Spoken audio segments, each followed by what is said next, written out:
आज की वीडियो में दुश्मन को ज़लील ख्वार यानी कि दुश्मन को बर्बाद करने का, जान से मारने का पावरफुल अमल लेके आऊँ। जैसे मैं बताऊंगा वैसे आपने इस अमल को करना है। सबसे पहले आपने ये तवीज़ बना लेना है। अपने दुश्मन का कोई भी कपड़ा लेना है, उसके ऊपर आपने ये तवीज़ बनाना है जैसा कि आपको सामने नज़र आ रहा है।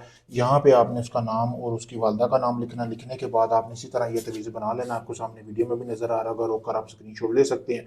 उसके बाद आपने करना ये है कि आपने 1 किलो गोश्त लेना है जैसा कि आपको सामने नज़र आ रहा है। मिट्टी के बर्तन में आपने डाल लेना। डालने के बाद आपने एक रात के लिए उस कपड़े के अंदर जो आपने दुश्मन का लिया है उसके ऊपर आपने एक रात के अंदर ये एक रात गोश्त पड़ा रहने देना।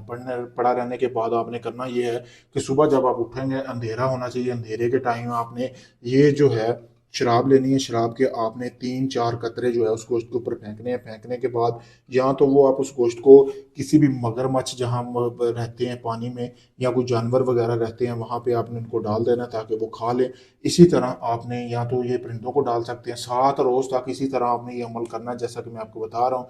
7 रोज़ के अंदर अंदर आपका दुश्मन जो है उसका एक्सीडेंट के जरिए मौत वाक़ हो जाए। जो भी आपका मकसद होगा वो आपने अपने जहन में रखना है। बहुत पावरफुल अमल है जैसा मैंने बताया। अगर आप ये करना चाहते हैं कर लें। अगर आप ये अमल मुझसे करवाना चाहते हैं, आप इस अमल को नहीं कर सकते। आप चाहे दुनिया किसी भी कोने में रहते हैं, अपना कोई भी जायज़ नजायज़ काम करवाने के लिए आप मेरे दिए गए व्हाट्सएप नंबर पर रब्ता करके अपना कोई भी जायज़ नजायज़ काम करवा सकते हैं। शुक्रिया दोस्तों।